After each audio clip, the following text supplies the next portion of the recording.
Good morning student. आज से हम पीरियोडिक प्रॉपर्टीज़ या classification of elements and chemistry और प्रॉपर्टीज़ ऑफ एलिमेंट्स जो यूनिट का नाम है, जो कि थर्ड यूनिट है, उसका टॉपिक से स्टार्ट करते हैं। इससे पहले हमने जो भी करवाया था वो उसका बेस था। तो जो ये यूनिट है ये इनऑर्गेनिक केमिस्ट्री की काफ़ी इम्पोर्टेंट यूनिट है। क्यों है? क्योंकि हम इनके अंदर 120 के करीब एलिमेंट्स के बारे में डिस्कस करते हैं।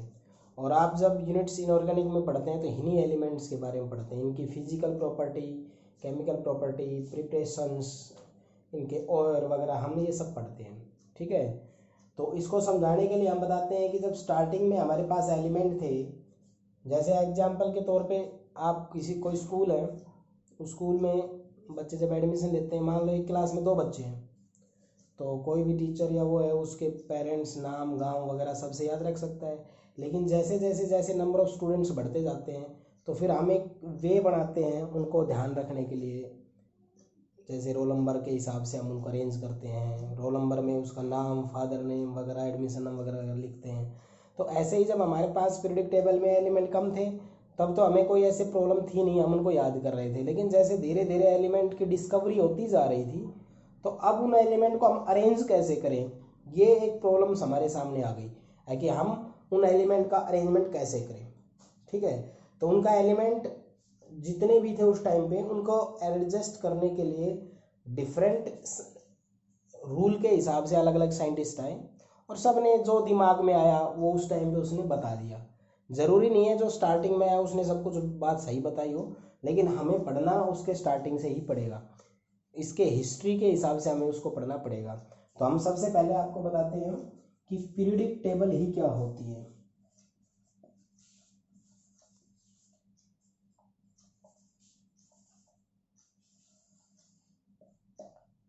पीरियोडिक टेबल की आपको डेफिनेशन लिखनी पड़ेगी। तो the arrangement of the elements, the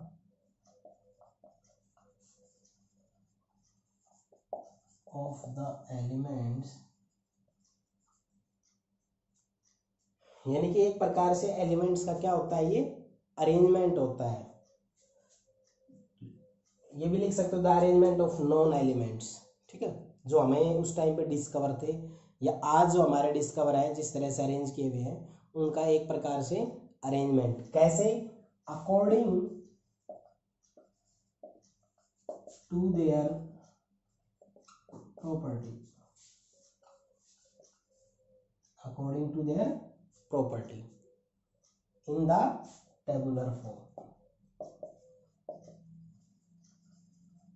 कुछ डेफिनेशन नहीं है, हमने अपने हिसाब से उसको बना दिया कि एलिमेंट जो नॉन एलिमेंट्स हैं उनका अरेंजमेंट उनकी प्रॉपर्टी के हिसाब से क्या कर देते हैं, हम एक टेबल फॉर्म बना देते हैं, उसी को हम पीरियोडिक टेबल कहते हैं। यानी कि जैसे आज हमारे पास पीरियोडिक टेबल इस तरह से है, ये पीरियोडिक टेबल जो है ये किसी ना किसी प्रॉपर्टी के बेस पे रखी हुई है। जैसे जैसे आप आगे बढ़ोगे इनके बारे में आपको पता चल जाएगा। तो पीरियोडिक टेबल क्या हुई? पीरियोडिक टेबल एक प्रकार का एलिमेंट का अरेंजमेंट हुआ। पीरियोडिक टेबल क्या हुआ?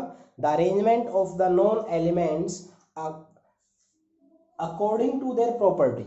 मतलब कि एलिमेंट जितने भी हैं, मान लो उस टाइम में हमारे पास जब स्टार्ट किया, मान लो 30 थे, हम उनको 30 को उनके प्रॉपर्टी के बेस पे लिखते हैं। मान लो 63 थे, मेंडलीव ने दिया उस टाइम पे, तो हम उनको 63 के हिसाब से अरेंज करेंगे। तो जितने भी एलिमेंट थे नॉन, उनको उनकी प्रॉपर्टी के बेस पे हम क्या करते हैं, अरेंजमेंट करते हैं और एक टेबल फॉर्म करते हैं। उसी को हम क्या बोलते हैं, पीरियोडिक टेबल फॉर्म कहते हैं। ठीक है, अब जो ये आपके पास पीरियोडिक टेबल है, इसके बारे में सबसे पहले जो बताया गया वो साइंटिस्ट था, उसका कोई इतना बड़ा रोल है नहीं, कुछ बुक्स में मिलेगा कुछ में नहीं मिलेगा, फिर भी बता देता हूँ। लेवोइसियर नाम का साइंटिस्ट था, लेवोइसियर, याद रखना इसको।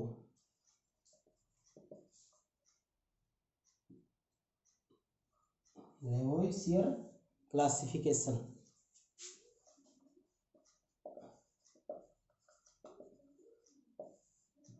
सारे स्टूडेंट अच्छे से ध्यान रखिए। फर्स्ट क्लासिफिकेशन मैंने बताया आपको, मैं आज ये क्लासिफिकेशन जितने बताता हूँ आप अच्छे से तैयार करेंगे। लेवोइसियर नाम का साइंटिस्ट आया, उसने जब उस टाइम पे नियर अबाउट 15 to 20 के करीब एलिमेंट्स थे, तो उसने देखा कि इन एलिमेंट को हम अरेंज कर सकते हैं। तो उसने अपना दिमाग लगाया और उसने कहा कि एलिमेंट को हम दो कैटेगरी में डिवाइड करेंगे। It divide elements into category. Elements को उसने कहा कि हम उस एलिमेंट को दो कैटेगरी में बांट सकते हैं। कैटेगरी क्या बांटी उसने कहा कि भाई हम एक तरफ मेटल्स ले सकते हैं, दूसरी तरफ नॉन मेटल्स ले सकते हैं। मेटल्स और नॉन मेटल्स में डिवाइड किया था उसने। मेटल्स क्या होगा, इलेक्ट्रोपॉजिटिव, और ये क्या होगा, इलेक्ट्रो नेगेटिव। समझे? इलेक्ट्रोपॉजिटिव का मतलब जो लॉस करते हो, लॉस ऑफ इलेक्ट्रॉन। तो सारे बच्चे ये बात ध्यान रखें, जो एलिमेंट इलेक्ट्रॉन लूज करने की टेंडेंसी रखते हैं वो मेटल्स होते हैं, वो आज भी मेटल्स ही होते हैं। ठीक है, उस टाइम पे भी ये डेफिनेशन थी, ये बात सही थी उसकी। और electronegative, gain of electron.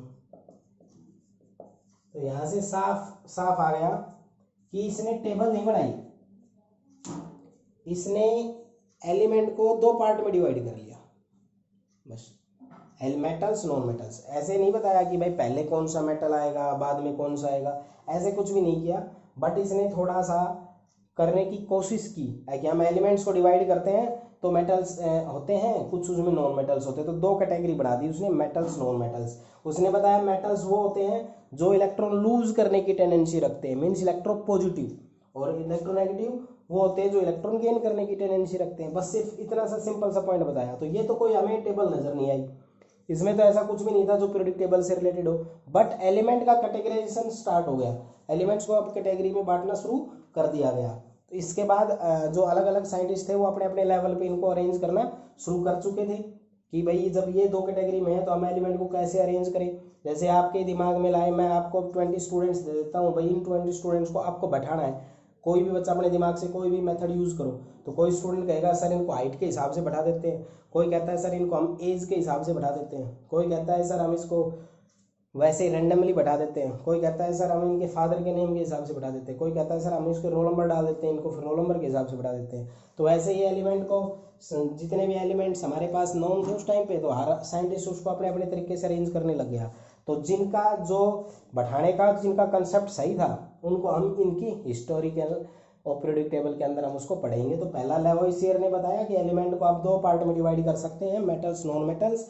Metals electropositive होता है, नॉन मेटल्स आपका इलेक्ट्रो नेगेटिव होता है। क्लियर? अब हम आपको बताएंगे दूसरा जो क्लासिफिकेशन आया वो शायद आप 10th में भी पढ़ चुके हो, डोब्रिनियर ट्राइड्स आया। दूसरा क्या आया? डोब्रिनियर ट्राइड्स। डोब्रिनियर ट्राइड्स, ठीक है।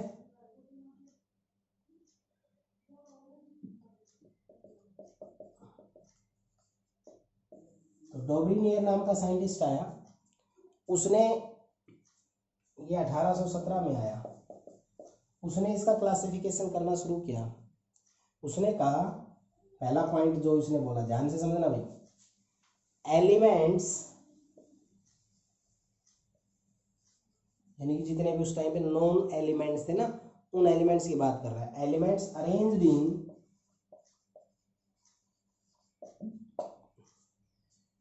Increasing order of their atomic weight, increasing order of their atomic wait.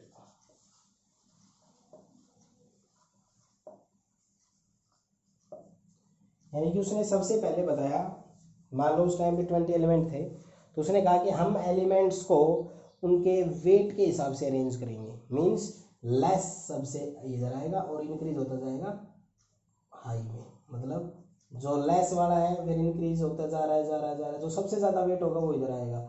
उसने अपने तरीके से किया कि सबसे पहले कि हम उनको increasing order of the atomic weight रखेंगे। फिर कहा कि भाई एटॉमिक वेट हम निकालेंगे कैसे, तो उसने कहा द एटॉमिक वेट्स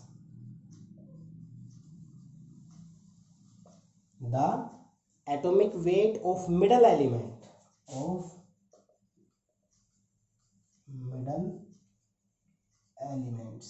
जो मिडल एलिमेंट्स होता है is the average of first and third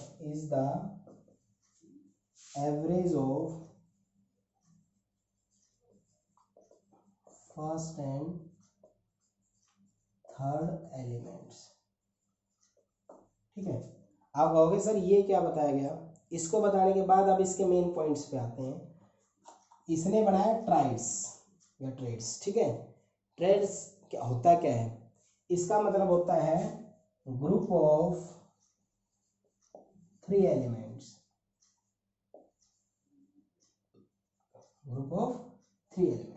यानी कि जो डोब्रिनियर नाम का साइंटिस्ट था उसने 3 एलिमेंट्स के ग्रुप बनाए। ठीक है, कितने एलिमेंट के ग्रुप बनाए, 3 के। तो उसने कैसे बनाया, तो उसने एक ट्राइड्स में समझा के बताता हूँ आपको। तो जैसे पहला उसने बताया था लिथियम सोडियम पोटाशियम,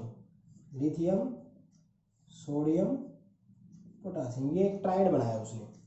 अरेंजमेंट कैसे था, increasing order of atomic weight, यानी इसका कम वेट है फिर इसका है फिर इसका है, यानी इसका सबसे ज्यादा फिर इसका कम फिर इसका सबसे कम, ये अरेंजमेंट हो गया पहला। दूसरा पॉइंट क्या भाई, देखो 3 पॉइंट्स ध्यान रखने हैं, ट्राइड्स मतलब 3 एलिमेंट का ग्रुप, क्लियर। दूसरा पॉइंट, इनको अरेंज करना है increasing order of the atomic weight. Increasing मतलब का होता है बढ़ते क्रम में, और एटॉमिक वेट का मतलब होता है उसका मास नंबर। तो मास नंबर जैसे इसका 7 होता है, इसका 23 होता है, इसका 39 होता है, तो अरेंजमेंट इंक्रीजिंग है। अब जो थर्ड पॉइंट है इसका ये atomic weight of the middle, यानी कि इसका एटॉमिक वेट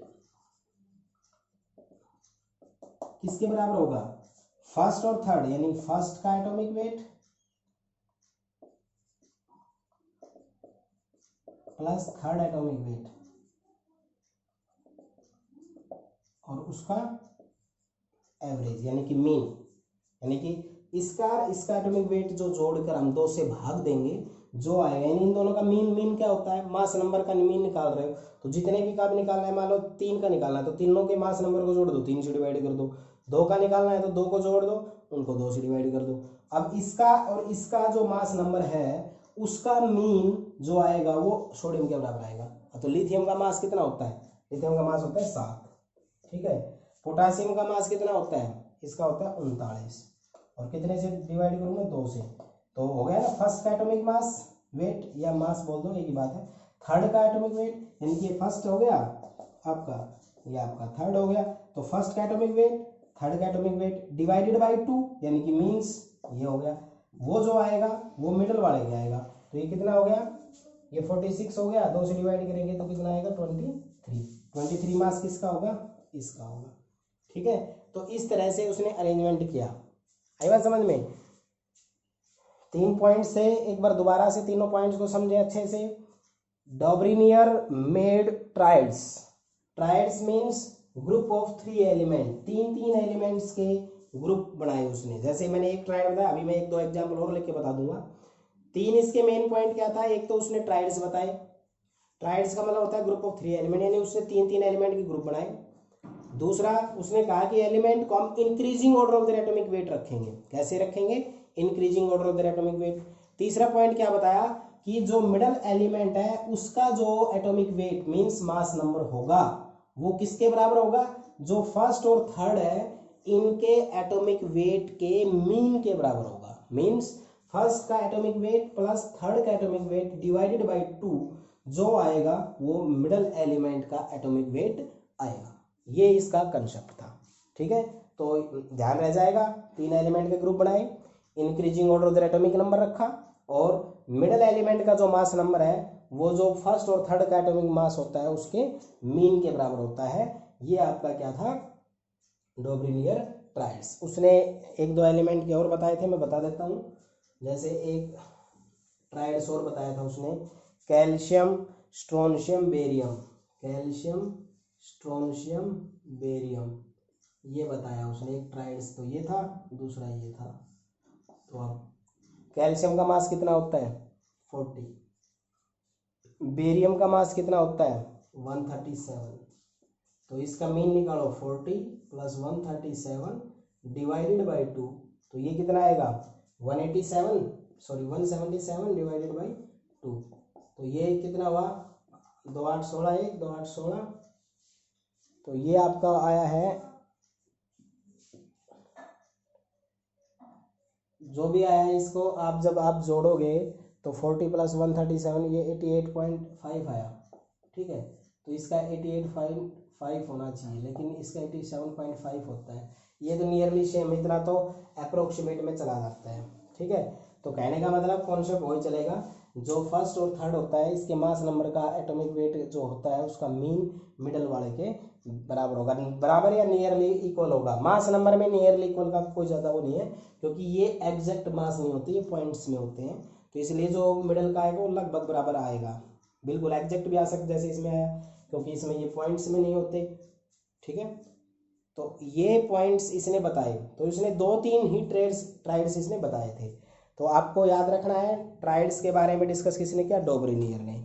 अब हम इसकी ड्रॉबैक्स के बारे में डिस्कस करेंगे कि ये था अरेंजमेंट इसका, तो ये आज क्यों नहीं चलता है। पहली बात, अगर ये अच्छा होता तो हम इसको फेल नहीं मानते, हम इसको आज भी यूज कर रहे होते। आज अपनी पीरियोडिक टेबल देखो कैसे है, लेकिन ऐसे ट्राइड्स तो नहीं है।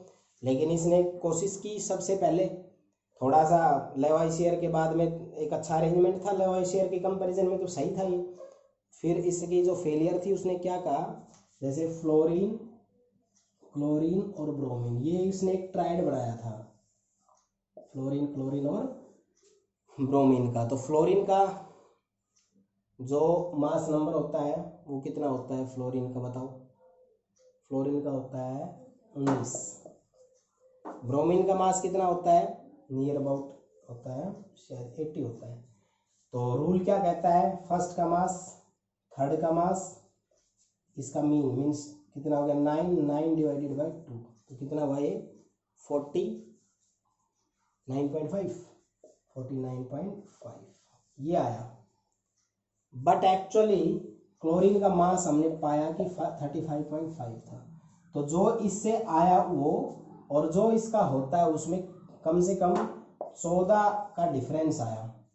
1-2 का डिफरेंस होता तो हम मान भी लेते, लेकिन 14 का डिफरेंस आ रहा है। इसका एक्चुअल मास नंबर 35.5 होता है, और जो इसने रूल दिया था कि फर्स्ट और थर्ड के मीन के बराबर मिडल का होता है उसका 49.5 होता है। तो दोनों में तो काफ़ी डिफरेंस हो गया।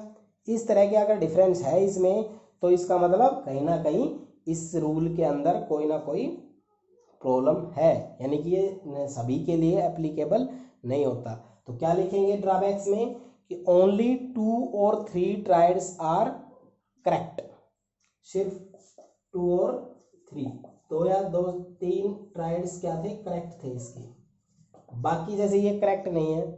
But for other elements it fail, मतलब अदर एलिमेंट्स के लिए क्या हो जाता है, ये अदर एलिमेंट्स के लिए फेल हो जाता है। ठीक है, उसके लिए क्या करना पड़ेगा, उसके लिए आपको ये एग्जांपल देना पड़ेगा कि देखो भाई हमने एक फ्लोरीन, क्लोरीन, ब्रोमीन का ट्राइड बनाया, इसका जो मीन निकला वो तो 49.5 निकला, और इसका जो एक्चुअल मास होता है 35.5, तो दोनों में काफ़ी डिफरेंस हो गया। इसका मतलब ये जो रूल था हमारा डोब्रिनियर ट्राइड्स, ये सभी एलिमेंट के लिए एप्लीकेबल नहीं था, इसलिए इसको क्या मान लिया गया, इसकी मतलब कि एक प्रकार से जो भी इसकी एग्जिस्टेंस है हमने उसको नकार दिया कि भाई देखो एलिमेंट्स, अब हमारे पास 120 है, 120 में अगर ये रूल आज भी अप्लाई करते हैं तो 3 ट्राइड सही बनते हैं, जो मैंने अभी थोड़ी देर पहले समझाए थे। तो इसलिए ये सभी एलिमेंट्स के लिए एप्लीकेबल नहीं था, 2 या 3 ट्राइड्स के लिए था, इसलिए इस मेथड को भी क्या कर दिया गया, डिस्कार्ड कर दिया गया।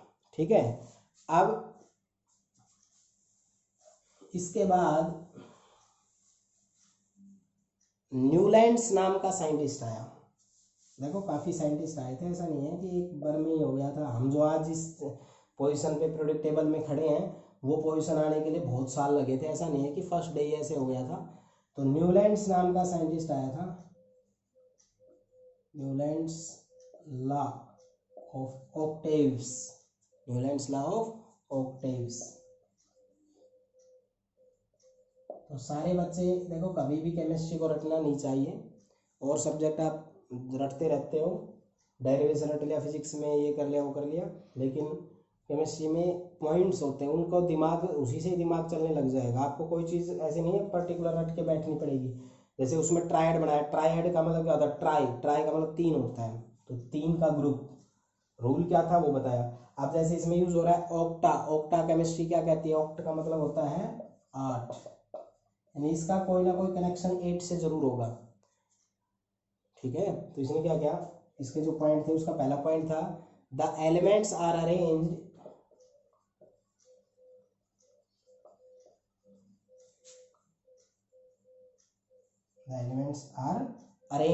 in increasing order of their atomic weight, in increasing order of their atomic weights।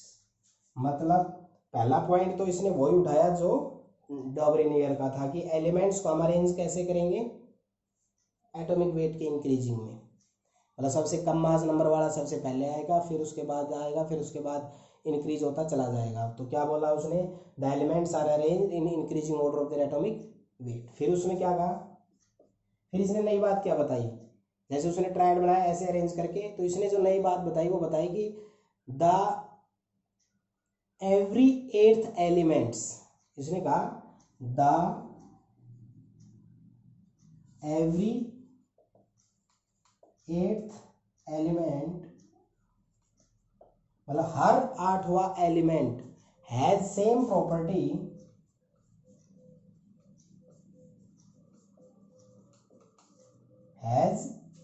Property like first element.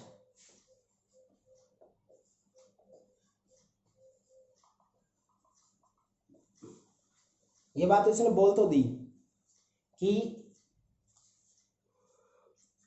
इसने कहा कि जितने भी एलिमेंट रखे हैं उनको रखते चले जाओ, पहला दूसरा तीसरा 20 एलिमेंट थे जब ये बना रहा था, तो 20 एलिमेंट को आप रखना शुरू कर दो, तो पहला दूसरा तीसरा चौथा। तो इसने कहा कि हर 8वां एलिमेंट आएगा ना, पहला दूसरा तीसरा चौथा 5वां 6वां 7वां 8वां, 8वां एलिमेंट जो आएगा उसकी प्रॉपर्टी पहले के जैसी होगी। इसने ये बात बोली, क्या बोले, the every 8th elements has same property like first element, मतलब हर 8वें एलिमेंट की प्रॉपर्टी फर्स्ट के जैसी होगी।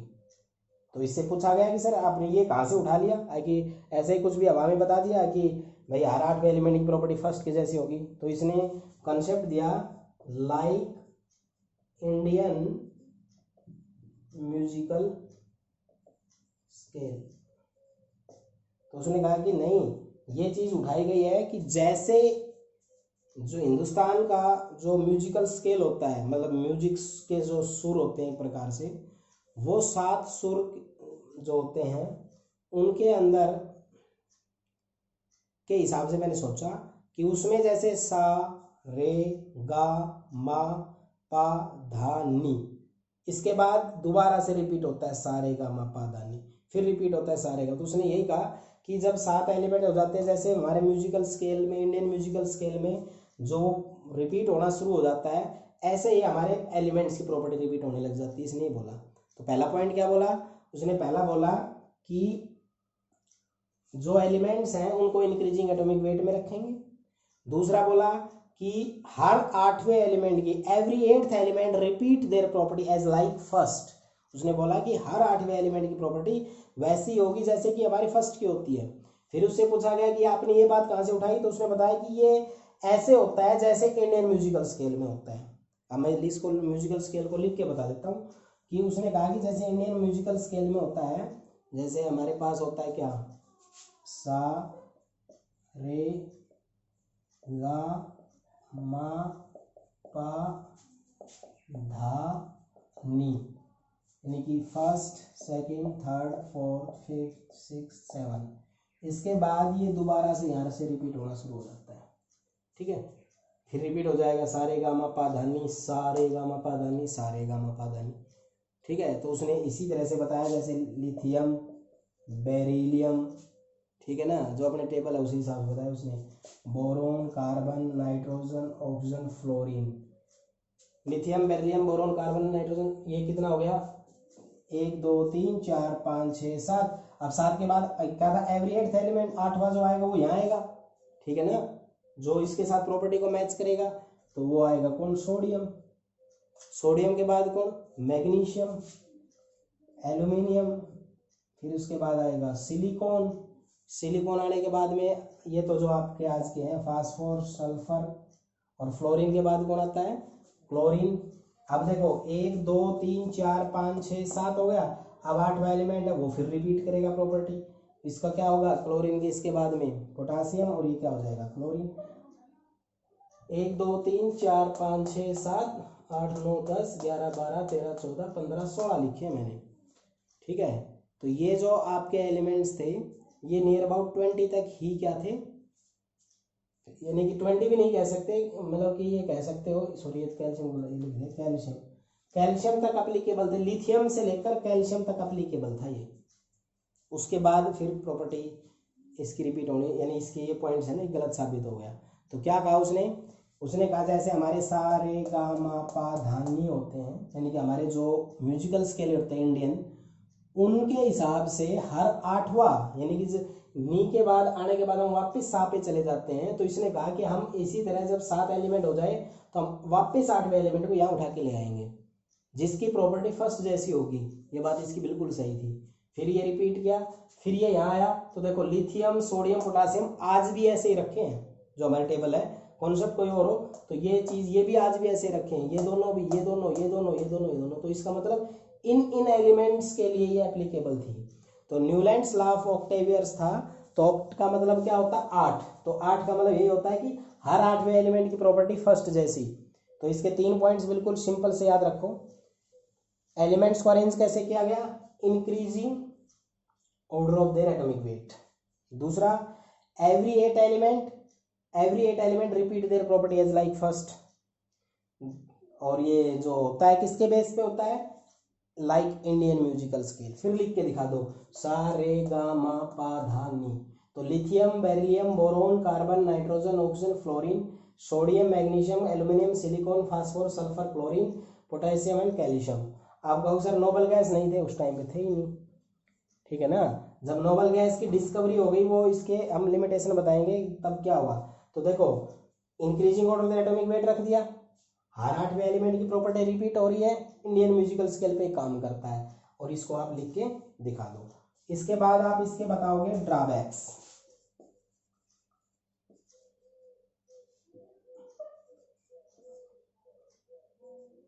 यानी कि इसका एक प्रकार से फेलियर लिख सकते हो। फेलियर में पहला point, it is valid up to calcium. ये सिर्फ कैल्शियम तक सीमित है, इसके बाद ये रूल अप्लाई नहीं कर सकते, ठीक है। दूसरा, failed after discovery of noble gas. Noble gas जैसे helium, neon, argon, krypton, xenon, radon. जब इन एलिमेंट की डिस्कवरी हो गई तो इनको आना यहाँ था, फ्लोरीन के बाद नियोन। तो ये अगर ये यहाँ पे आ जाता नियोन, सोचो इसको, अगर नियोन यहाँ होता, ये अपने उस रूल को अप्लाई करता, सोचो सा रे गा मा पा धा नी, सा यहाँ आना चाहिए लेकिन आएगा यहाँ। तो अगर जब नोबल गैस की डिस्कवरी हुई तो इसका जो ये इंडियन म्यूजिकल स्केल रूल था ना, ये फेल हो गया, ठीक है। तो याद रखोगे इसको कि जब हमारे नोबल गैस की डिस्कवरी हुई तब ये फेल हो गया, और ये कैल्शियम तक ही क्या होता है? वैलिड होता है। तो इस हिसाब से ही हम इसको बताएंगे। तो 3 पॉइंट्स थे इसके, इंक्रीजिंग एटॉमिक वेट, दूसरा every 8 element repeat their property as like first, और like Indian musical scale. Failure में याद रखना है valid up to calcium and failed after discovery of noble gases. Noble gases के बाद ये सारा ही रूल फिनिश हो गया, क्योंकि ये यहाँ पे आता 8वां एलिमेंट और ये कहता 8वां एलिमेंट प्रॉपर्टी रिपीट करेगा, ये यहाँ आता जो प्रॉपर्टी रिपीट, अगर ये यहाँ पर भी डाल देता तो लिथियम और नियोन की प्रॉपर्टी सेम नहीं होती। तो इस केस में क्या हो गया? फेल हो गया। ठीक है, तो इसके बाद तो हम 3 बता चुके हैं, लेवाइसियर हो गया, उसके बाद डोब्रिनियर ट्रायड्स हो गए, तीसरा न्यूलैंड्स लॉ ऑफ ऑक्टेव्स हो गया। इसके बाद एक ग्राफिकल मेथड भी दिया गया था जिसको हम बोलते हैं Lothar Meyer classification.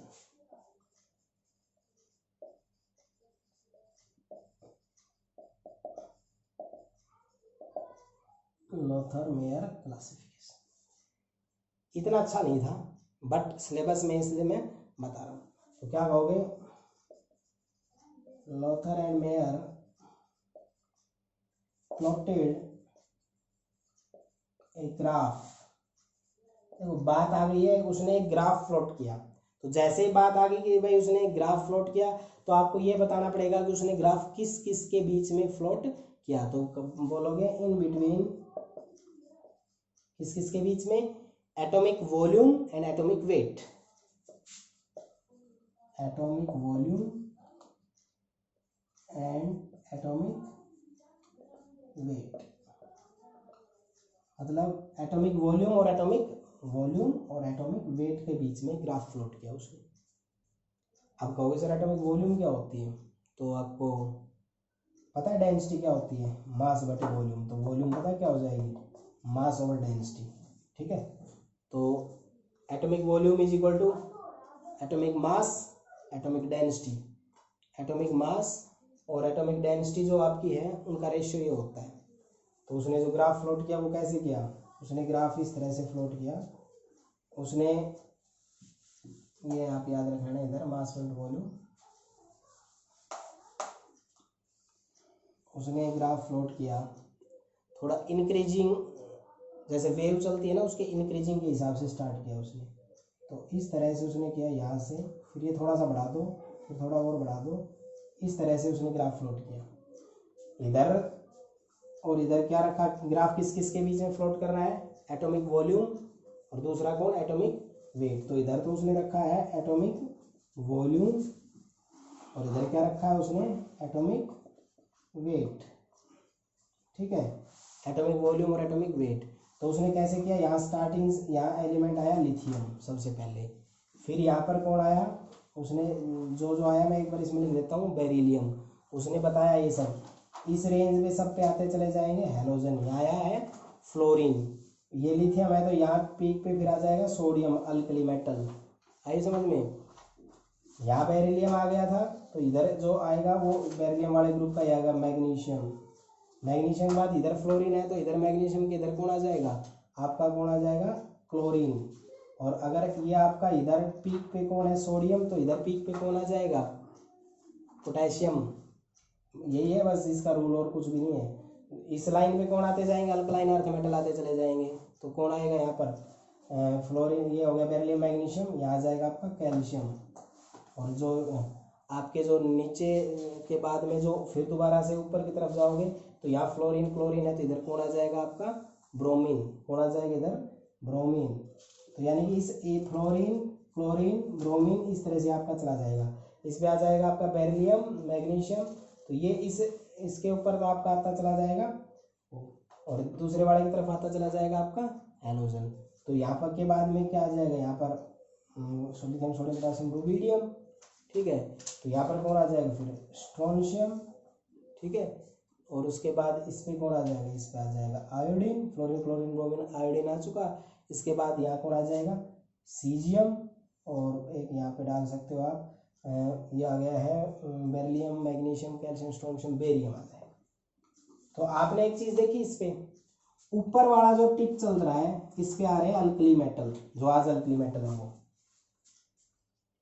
Alkali metal, जैसे lithium sodium potassium rubidium caesium. ये आप सोचो जैसे मैंने ऐसे देख देख के तुरंत लिख दिए, ये आप भी आराम से लिख सकते हो, थोड़ा सा दिमाग से सोचो। देखो ऊपर के याद रख लो, ये थोड़ा बढ़ता जाना चाहिए क्योंकि इनका मास बढ़ता जा रहा है। तो ये lithium sodium potassium rubidium caesium alkali metal सारे ऊपर आए हैं। बेरिलियम की देख लो, बेरिलियम ये इस वाले लाइन के इधर आ रहा है, तो beryllium magnesium calcium strontium barium radium.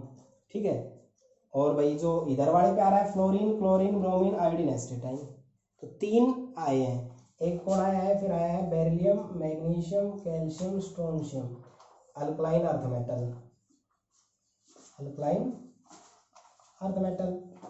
और भाई जो आपके पास एक आया है फ्लोरीन, क्लोरीन, ब्रोमीन, आयोडीन, यानी कि हैलोजन। ये 3 इतने एलिमेंट रखे गए हैं। 1 2 3 4 5 6 7 8 9 10 11 12 13 एलिमेंट रखे गए हैं। ठीक है, तो इसने इस तरह से ये ग्राफ प्लॉट किया। तो जो ग्राफ हमारे पास आया, उस ग्राफ के अंदर अब आपको पॉइंट्स लिखने पड़ेंगे कि इस ग्राफ के अंदर हमने देखा क्या। इसमें हमने देखा है जो क्रस्ट होती है, क्रस्ट वेव में आप पढ़ चुके, क्रस्ट जो ऊपर होती है इनको क्रस्ट कहते हैं और नीचे होती है इनको ट्रफ कहते हैं। जो क्रस्ट आपकी होती है इस पे कौन है, lithium, sodium, potassium, rubidium, caesium, यानी कि अल्कली मेटल। पहला पॉइंट आपको बिल्कुल क्लियर समझ में आ जाना चाहिए। क्रस्ट कौन है, alkali metal. Descending slope, descending slope मतलब स्लोप का मतलब होता है नीचे, मतलब कि सॉरी एक प्रकार से लाइन अपने इसके हिसाब से, वैसे अलग अलग मैथमेटिकली वो सब डिफरेंट मिलेगी स्लोप निकालने का अलग अलग तरीके, लेकिन यहाँ पर स्लोप ये होगी। और डिसेंडिंग का मतलब जो नीचे की तरफ, उस पर कौन है, डिसेंडिंग में beryllium, magnesium, calcium, strontium means alkaline earth metal. Clear, यानी कि ऊपर सबसे जिसको क्रस्ट बोलेंगे अल्कली मेटल, डिसेंडिंग स्लोप पे कौन है, अल्कलाइन अर्थ मेटल। अब ये ऊपर की तरफ जा रहा है तो ये बोलेंगे हम असेंडिंग स्लोप। जो इसकी असेंडिंग स्लोप है उस पे कौन है, हैलोजन, उन पे कौन है, हैलोजन। ठीक है, अब बच गया है इसका ट्रफ यानी नीचे। नीचे मैंने अभी कुछ भी नहीं लिखा, बट इसने बताया था ट्रांजिशन एलिमेंट होते हैं। कौन होते हैं, ट्रांजिशन एलिमेंट। आप कहोगे सर ये क्या होता है, ट्रांजिशन एलिमेंट डी ब्लॉक, जो आज का टाइम है ना, D block element, scandium, titanium, vanadium, chromium, manganese, iron, cobalt, निकल, कॉपर, जिंक, वो रखे जाएंगे। तो 4 पॉइंट आया। जो ऊपर होता है क्रस्ट उस पे alkali metal, descending slope down जा रहा है स्लोप में, उसको क्या कहेंगे हम, अल्कलाइन अर्थ मेटल। असेंडिंग में हैलोजन, और जो लास्ट में जो ये आपका होता है इसमें कौन आएगा, transition element means D block element. तो ग्राफ से हमने 4 पॉइंट्स पता चले। क्या पता चले कि जो हमारे पास ग्राफ एटॉमिक वॉल्यूम और एटॉमिक वेट में होता है, जो टिप पे होता है यानी ऊपर होता है वो अल्कली मेटल, डाउन पे होता है वो ट्रांजिशन एलिमेंट, डिसेंडिंग में होता है वो अल्कलाइन अर्थ मेटल, और असेंडिंग में होता है उसको क्या बोलते हैं हम, हैलोजन। तो लोथर और मेयर ने क्या प्रपोज किया कि physical and chemical property of the periodic function of their atomic wait, मतलब ये उसने किसके हिसाब से रखा, एटॉमिक वेट। अब अगर थोड़ा सा दिमाग लगाओ तो अब तक हम जो चौथे कंसेप्ट पे आए हैं, तो इन सब ने एक कंसेप्ट तो सबने ही यूज किया है, वो ये है कि उनका एटॉमिक वेट इंक्रीजिंग होगा। चाहे वो आपका लेवोइसियर था, चाहे वो आपका डॉबरिनियर था, और चाहे वो आपका न्यूलैंड्स लॉ ऑफ ऑक्टेवर्स था, चाहे फिर आपका Lothar and mayor graphical method है। इन चारों में पहला पॉइंट उन्होंने क्या यूज किया कि जो एलिमेंट, पहले वाले को छोड़ दो लेवोइसियर, उसने तो डिवीजन किया था, बाकी 3 के अंदर क्या किया कि जो एलिमेंट होते हैं वो increasing order of their atomic wait होते हैं। ये बात इसमें भी थी। और जैसे ये धीरे धीरे ऊपर की तरफ जाता बढ़ रहा है, इसका मतलब इनका एटॉमिक वेट और जो आपके पास डेंसिटी था उनका जो रेशियो है वो बढ़ता जा रहा है। इसका मतलब कि जो एलिमेंट्स टिप पे आएंगे ऊपर उनका ज़्यादा रहेगा, डाउन पे आएंगे उनका कम रहेगा, ये बात उसने बताई। तो Lothar and Meyer propose that the physical and property of the element to increasing order of their atomic weight, atomic weight के हिसाब से रखा। और जो उसने ग्राफ प्लॉट किया, उस ग्राफ में उसने 4 मेजर पॉइंट बताए। फर्स्ट पॉइंट बताया कि जो आपके क्रस्ट पे होते हैं वो आपके अल्कली मेटल होते हैं, जो डिसेंडिंग स्लोप में होते हैं उनको अल्कलाइन अर्थ मेटल कहते हैं, जो असेंडिंग स्लोप में होते हैं उनको हैलोजन कहते हैं, और जो ट्रफ यानी कि टिप पे होते हैं उसको हम क्या बोलते हैं, आपका ट्रांजिशन एलिमेंट मीन्स आज के डी ब्लॉक एलिमेंट। हम पढ़ेंगे भी ट्रांजिशन एलिमेंट क्यों बोलते हैं इनको, ठीक है। तो ये बात जो उसने ये ग्राफ बनाया, तो उस ग्राफ से एक बात साफ सामने आई, देखो लिथियम, बेरिलियम, उसके बाद ये halogen, fluorine, sodium, magnesium, chlorine, potassium, calcium, barium, rubidium, strontium, iodine, ये सब क्या दिखा रहे हैं कि ये increasing order of their atomic weight है। क्या बताया उसने कि ये increasing order of their atomic weight है। ठीक है, तो ये पॉइंट्स उसने बताए कि Lothar and Meyer propose that the elements are arranged in increasing order of their atomic weight. Increasing order of their atomic wait वो एग्जिस्ट करते हैं, इस ग्राफ से बात पता चली। इसके अलावा इसने कुछ भी नहीं बताया और ये कोई नई बात भी नहीं बताई इसने, बट ग्राफ प्लॉट करके बताई। ठीक है, तो इसकी failure, there was no practical use of this experiment, सब कुछ फिनिश सिलेबस में था इसलिए हमने समझा दिया, बट इसका कोई प्रैक्टिकल एग्जिस्टेंस है ही नहीं। क्या ग्राफ प्लॉट कर दिया, मैथमेटिक्स में डाल दिया इस चीज़ को उसने जाके, तो कोई इसका प्रैक्टिकल यूज हमारी लाइफ में नहीं है। पीरियोडिक टेबल के एडजस्ट में लॉथर एंड मेयर का कोई रोल नहीं है, सिर्फ उसने अपने तरफ से एक ग्राफ बना लिया, जो एलिमेंट पता थे और बता दिया कि ऊपर इनको रखेंगे नीचे इनको रखेंगे, बस जर्नल इन्फॉर्मेशन बोल सकते हैं। हमारे पीरियोडिक टेबल के हिस्ट्री के अंदर कोई ज़्यादा बड़ा रोल प्ले नहीं करता है, इसलिए इसका कोई प्रैक्टिकल यूज़ हम आज के टाइम में भी नहीं देखते। क्लियर। एटॉमिक वेट की इंक्रीजिंग बताया, डॉब्रेनियर ने क्या बताया था, यही बताया था। न्यूलैंड्स ने क्या बताया था, उसने भी यही बताया था। इसने कोई नई बात नहीं बताई, बट इसने उन एलिमेंट को ग्राफ में ले लिया। उसने बताया ऊपर अल्कली मेटल, नीचे ट्रांजिशन एटम, डाउन आते हुए होते हैं तो आपके क्या होते हैं, डिसेंडिंग स्लोप में alkaline earth metal, ascending slope में हैलोजन। बस ये पॉइंट थे, याद रख लोगे। ठीक है, नेक्स्ट इस पॉइंट को सोल्व आउट करने के लिए, ये एलिमेंट जब हम स्टार्ट कर रहे थे, जब 5-7 एलिमेंट होते थे, धीरे धीरे साल बढ़ती गई तो एलिमेंट्स की डिस्कवरी भी ज़्यादा होती गई। जैसे जैसे एलिमेंट्स की भी संख्या बढ़ने लग गई तो साइंटिस्ट जो होते थे उस टाइम के, उनके ऊपर भी प्रेशर बढ़ता गया कि भाई इनको अरेंज कैसे करें। तो दुनिया भर के साइंटिस्ट के ऊपर एक्सपेरिमेंट करना शुरू कर रहे और अलग अलग साइंटिस्ट अपने तरीके से अलग अलग कॉन्सेप्ट ये देने लग गए। तो उसमें मेंडलीव ने अपना एक टेबुलर फॉर्म दिया। मेंडलीव का लॉ आज के टाइम की पीरियोडिक टेबल का बेस था। तो यहाँ से आपको एक बताया जाएगा मेंडलीव पीरियोडिक लॉ या फिर टेबल। मेंडलीव नाम के साइंटिस्ट ने क्या कहा, उसने भी कोई नई बात नहीं की, यानी चौथा एक्सपेरिमेंट शुरू हो गया है, सेम बात चल रही है। The physical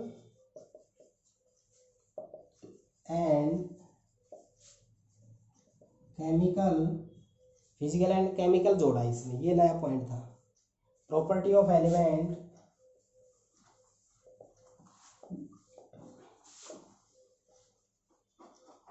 the physical and chemical property of the elements are periodic function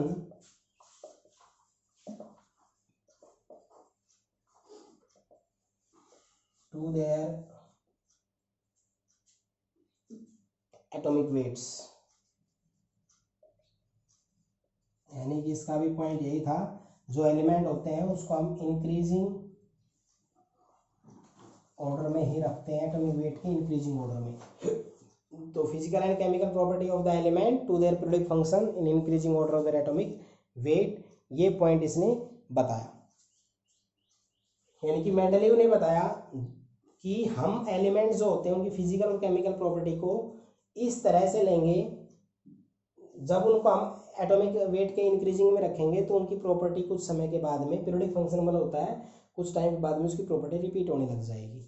ठीक है, तो ये बात इसने बताई। तो ये पॉइंट्स जो ये देगा वो जब हम आगे पढ़ेंगे तो क्लियर आएगा कि भाई ये प्रॉपर्टी किसके बेस पे थी। लेकिन इसकी कुछ कैरेक्टरिस्टिक्स बता देता हूँ, इसके मेरिट्स डीमेरिट्स में कल बता दूंगा आपको।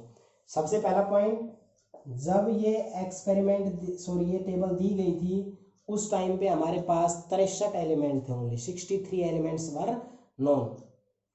उस टाइम तक नोबल गैस नॉट डिस्कवर। एक इंपॉर्टेंट पॉइंट ये भी है, 63 एलिमेंट थे बट नोबल गैस एक भी नहीं थी उस टाइम पे। क्लियर, पहला कैरेक्टरिस्टिक्स आप याद रखेंगे। At the time of Mendeleev periodic table only 63 elements were known and noble gas were not discover. ठीक है, इसने सबसे पहला साइंटिस्ट था, इसने हॉरिजेंटल और वर्टिकल अरेंजमेंट किया एलिमेंट का। पहला साइंटिस्ट था जिसने कहा कि भाई हम हॉरिजॉन्टल ऐसे और वर्टिकल हम इसको ऐसे रखेंगे, यानी हॉरिजॉन्टल रो और वर्टिकल कॉलम। हॉरिजॉन्टल में तो क्या होगी रो और वर्टिकल क्या होगा कॉलम। ठीक है, तो 2 पॉइंट आए समझ में। 63 element noble gas were not discover उस टाइम, और हॉरिजॉन्टल रो और वर्टिकल कॉलम बताए। उसने क्या कहा, जो हॉरिजॉन्टल रो होती है उसको तो हम क्या बोलते हैं पीरियड, क्या बोलते हैं पीरियड, और जो वर्टिकल कॉलम होते हैं उसको क्या बोलते हैं ग्रुप। ग्रुप एंड पीरियड बोलेंगे, क्या बोलेंगे ग्रुप एंड पीरियड, याद रख लोगे। हॉरिजॉन्टल रो जो ऐसे रखे रहते हैं ऐसे, वो तो सारे पीरियड बोले जाएंगे। ऐसे रखे रहते हैं उनको क्या बोलेंगे हम, उनको हम ग्रुप्स बोलेंगे। फिर आपको ये बताना है कि उस टाइम पे जब इसने टेबल दी उस टाइम पे कितने ग्रुप थे और कितने पीरियड थे। उस टाइम पे 8 ग्रुप थे। कितने ग्रुप थे 8, और पीरियड उसने 7 ही रखे थे। पीरियड कितने रखे थे 7, और ग्रुप कितने थे 8। तो 63 element, noble gas not required, not sorry discovered, horizontal row, vertical column division, horizontal row is known as period, vertical column is known as group. At that time 7 period exist and 8 group exist. ठीक है, फिर उसने जो group होते हैं उसने 2 part में divide किया सब ग्रुप के अंदर, और उसने इस तरह से नाम दिया उसका ग्रुप 1 2 3 4 5 6 7 और 8। ये 8 ग्रुप थे जिसने उसने नाम दिया। 0 group first second third Roman में हम उसको रिपीट करेंगे। ठीक है, तो याद रखना जो ये 18 जो 7 5 और 2 7 लिखा हुआ है, यानी कि जो 8 हुआ है ना 1 2 3 4 5 6 7 8, इसको इसने 2 पार्ट में डिवाइड किया ए और बी, जिसको हम क्या बोलते हैं सब ग्रुप्स बोलते हैं। ठीक है, ये इसके छोटे छोटे पॉइंट्स थे। 63 एलिमेंट्स थे उस टाइम पे, नोबल गैस डिस्कवर नहीं थी। पहला साइंटिस्ट था जिसने ओरिजेंटल रो और वर्टिकल कॉलम डिस्कस किया। फिर अगला पॉइंट ये बताना है जो ओरिजेंटल रो का डिस्कस किया वो पीरियड होते हैं, वर्टिकली यूज किया उसको उसने ग्रुप बोला। फिर जब पीरियड और ग्रुप थे तो उसने कितने पीरियड और ग्रुप बनाए, उसने 7 पीरियड बनाए, जो आज भी 7 है। उसने 8 ग्रुप बनाए, फिर 8 ग्रुप बनाए तो उसने ग्रुप का नाम कैसे डाला 0 1 2 3 ऐसे डाला, और जो 8वां ग्रुप बनाया उसने उसके 2 सब ग्रुप बनाए ए और बी। ये इसके आपके क्या हैं कैरेक्टरिस्टिक्स हैं। इस मेथड की मेरिट्स और डीमेरिट्स, यानी कि इसको मेंडलीव के increasing order of the atomic weight को मेरिट्स क्या थी, इसकी अच्छी बातें क्या थी और इसकी कमियां क्या थी, वहां से मैं नेक्स्ट लेक्चर आपको दूंगा, और उसमें मॉडर्न पीरियोडिक टेबल और लॉन्ग फॉर्म पीरियोडिक टेबल जो आज हमारे हैं उसको भी मैं डिस्कस करूंगा। वो आपका लेक्चर क्या होगा सेकंड लेक्चर होगा। तो आप इस पीरियोडिक टेबल टॉपिक को अच्छे से तैयार करें और इनको बिल्कुल पॉइंट टू पॉइंट जो बताए हैं उन पॉइंट्स के ऊपर फोकस करें।